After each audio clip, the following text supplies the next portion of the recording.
بسم اللہ الرحمن الرحیم۔ شروع اللہ کے نام سے جو بڑا مہربان اور نہایت رحم کرنے والا ہے۔ ایک ایسی قوم جس پر اللہ تعالیٰ نے اپنا دردناک عذاب نازل فرمایا اور اس قوم کے تمام لوگوں کو بندر بنا دیا۔ اس قوم کے لوگ کون سا ایسا گناہ کرتے تھے جس کی وجہ سے اللہ تبارک تعالیٰ نے ان پر دردناک عذاب نازل فرمایا، اور یہ لوگ بندر بننے کے بعد کتنی دیر زندہ رہے، پھر ان کو کس قدر دردناک موت آئی۔ جب یہ لوگ بندر بن گئے تو یہ لوگ اپنے عزیز و اقارب دیکھ کر ان سے کیا کہتے تھے، اور کیا آج کل پائے جانے والے بندر اسی قوم کی نسل میں سے ہیں؟ ان تمام سوالات کے جوابات قرآن و سنت کی روشنی میں اس ویڈیو میں دیے جائیں گے۔ تمام ناظرین سے گزارش ہے کہ ویڈیو کو اینڈ تک ضرور دیکھیں۔ انسانوں کے بندر بننے کی ابتدا حضرت داؤد علیہ السلام کے دور سے ہوئی۔ اس واقعہ کا پس منظر کچھ یوں ہے۔ حضرت داؤد علیہ السلام اور ان کی قوم سمندر کے کنارے ایلا نامی بستی میں رہتے تھے، اور ان کی تعداد 70,000 کے قریب تھی۔ یہ قوم بڑی خوشحال تھی اور اللہ تعالیٰ کی فرما بردار قوم تھی۔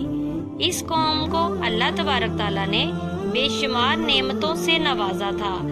ہر طرف سرسبز شاداب باغات اور ہر طرف ہریالی ہی ہریالی تھی، اور اللہ تعالیٰ کی بے پناہ کرم نوازی تھی۔ یہ لوگ اپنی اس زندگی میں بہت خوش تھے۔ حضرت داؤد علیہ السلام کی قوم جو کہ سمندر کے کنارے رہتی تھی، تو اللہ تعالیٰ کا ان پر یہ خاص کرم تھا۔ اس سمندر کے کنارے بے پناہ مچھلیاں آتی تھی جن کا یہ لوگ کاروبار کرتے تھے اور بہت ہی خوشحالی والی زندگی گزارتے تھے۔ جب یہ قوم اللہ تبارک تعالیٰ کی نعمتوں سے خوشحال ہو گئی تو اللہ تعالیٰ کی نافرمانی پر اتر آئی اور طرح طرح کے گناہوں میں مبتلا ہو گئی۔ اور پھر ایک دن اللہ تعالیٰ نے ان کا امتحان لینے کا ارادہ کیا اور حضرت داؤد علیہ السلام پر وحی بھیجی کہ اپنی قوم سے کہہ دیجئے کہ ہفتے والے دن مچھلی کا شکار بند کر دیں۔ اس طرح اللہ تبارک تعالیٰ نے داؤد علیہ السلام کی قوم پر ہفتے والے دن مچھلیوں کا شکار حرام فرما دیا، اور پھر یہاں سے اس قوم کی بربادی شروع ہوئی۔ حضرت داؤد علیہ السلام نے اپنی قوم کو بتایا کہ اللہ تعالیٰ نے ہفتے کے دن مچھلیوں کے شکار کو حرام قرار دے دیا ہے، تو وہ بہت زیادہ پریشان ہوئے اور ساری قوم سر جوڑ کر بیٹھ گئی، کیونکہ ہفتے کا دن ہی وہ دن تھا جس میں مچھلیاں وافر مقدار میں آتی تھیں اور خود بخود کنارے پر آ جاتی تھی، اور باقی دن ایسے تھے کہ بہت کم اور نہ ہونے کے برابر مچھلیاں پکڑی جاتی تھیں۔ اس قوم کا گزر بسر چونکہ مچھلیوں کے شکار پر تھا، اس لیے اللہ تبارک تعالیٰ کا یہ حکم سن کر یہ قوم پریشان ہو گئی۔ یہ نہیں جانتے تھے کہ اللہ تبارک تعالیٰ کی طرف سے یہ ایک آزمائش ہے۔ پھر ایک دن شیطان نے ان کو وسوسہ ڈالا کہ اس سمندر سے نالیاں نکال کر خشکی میں بڑے بڑے حوض بنا لیے جائیں۔ جب ہفتے والے دن مچھلیاں آئیں گی تو وہ نالیوں سے ہو کر ان بڑے بڑے حوضوں میں آ جائیں گی، اور اس طرح پھر ان نالیوں کا منہ بند کر دیا جائے۔ پھر اگلے دن یعنی اتوار والے دن ان کو پکڑ لیا جائے۔ شیطان نے اس قوم کے لوگوں کو ورگلایا کہ اس طرح ہم ہفتے والے دن شکار سے بھی بچ جائیں گے اور مچھلیاں بھی ہاتھ آ جائیں گی اور وہ بھی پکڑی جائیں گی۔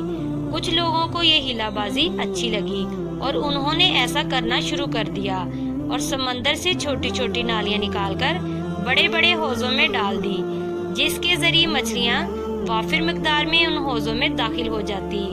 اس قوم کے بدبخت لوگوں کو شیطان کا یہ ہیلا بہت پسند آیا، لیکن اس قوم نے یہ نہ سوچا کہ جب مچھلیاں سمندر سے آ کر حوض میں قید ہوں تو مچھلیوں کا شکار ہی ہو گیا، اس لیے یہ شکار ہفتے والے دن ہی کا قرار پایا جو اللہ تبارک تعالیٰ نے حرام قرار دیا ہے۔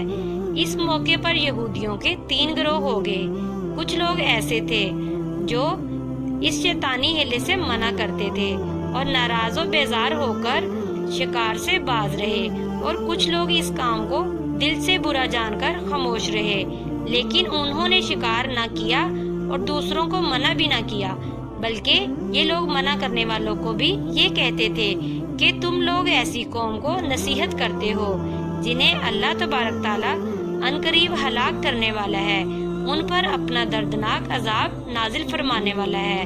اور اس قوم کے کچھ لوگ ایسے تھے جو سرکش اور نافرمان تھے، جنہوں نے اللہ تبارک تعالیٰ کے حکم کی اعلانیہ مخالفت کی اور شیطان کی ہیلا بازی کو مان کر ہفتے والے دن شکار کرنے لگے۔ یہ لوگ اللہ تعالیٰ کے حکم کی کھلم کھلا مخالفت کرتے تھے اور ہفتے والے دن مچھلیوں کا شکار کر کے ان کو کھایا کرتے اور بیچا کرتے۔ ناظرین، حضرت داؤد علیہ السلام کی قوم کے 12,000 ایسے نافرمان افراد تھے جو منع کرنے کے باوجود ہفتے کو ان نالیوں کے ذریعے یہ شکار کرتے رہے۔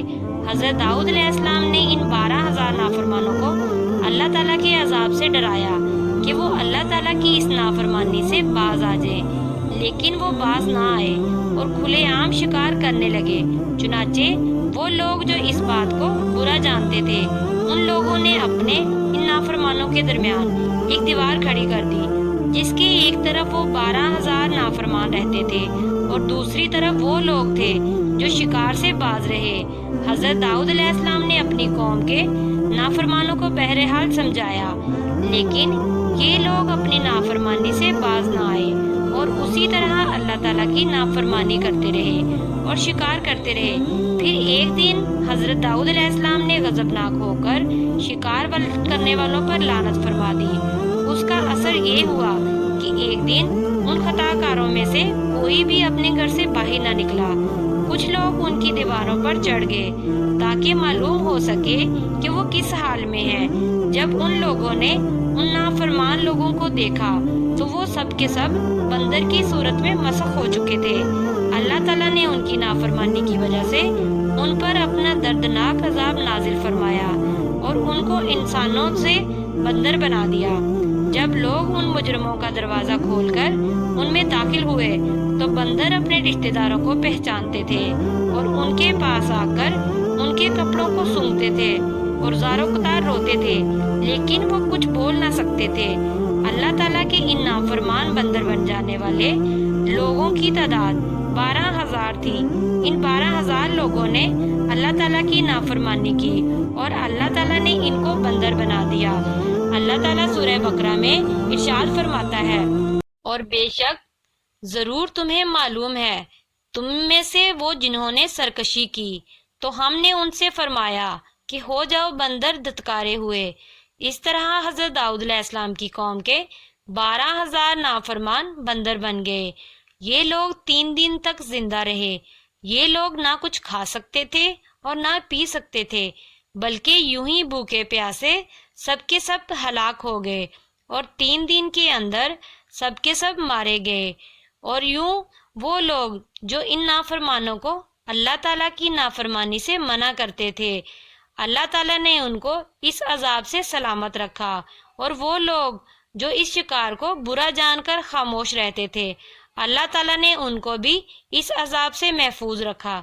ناظرین، آج کے بندروں میں سے کیا کوئی بندر ان کی نسل میں سے محفوظ ہے؟ یا آج کے دور میں پائے جانے والے بندر انہی کی نسل میں سے ہیں؟ الگ روایات میں آتا ہے کہ حضرت عبداللہ بن مسعود سے روایت ہے کہ آپ صلی اللہ علیہ وآلہ وسلم سے کسی نے سوال کیا کہ آج کے بندر حضرت داؤد علیہ السلام کی قوم میں سے ہیں، تو حضرت محمد صلی اللہ علیہ وآلہ وسلم نے ارشاد فرمایا کہ اللہ تعالیٰ جس قوم پر عذاب بھیجتا ہے یا ان کی شکلوں کو مسخ کرتا ہے تو یہ عذاب انہی لوگوں پر ہوتا ہے جن پر وہ عذاب نازل ہوا تھا، اور اس کے بعد اللہ تعالیٰ ان لوگوں کو ہلاک کر دیتا ہے اور ان کی آگے نسل نہیں بڑھتی۔ اس لیے یہ بات غلط ہے کہ کچھ لوگ تو یہ سوچتے ہیں کہ آج کے بندروں میں بھی حضرت داؤد علیہ السلام کی قوم کے بننے والے بندر موجود ہیں، جبکہ ایسا کچھ بھی نہیں ہے۔ وہ لوگ 3 دن زندہ رہے اور اس کے بعد سب کے سب ہلاک ہو گئے، اور اللہ تعالیٰ نے اس قوم کے نافرمانوں کو صفحہ ہستی سے مٹا دیا۔ امید ہے کہ آج کی ویڈیو آپ کو پسند آئی ہوگی، تو ویڈیو کو لائک اور شیئر ضرور کریں اور بیل آئیکن ضرور دبائیں۔ تاکہ ہر نئی آنے والی ویڈیو کا نوٹیفیکیشن آپ کو مل سکے۔ جزاک اللہ۔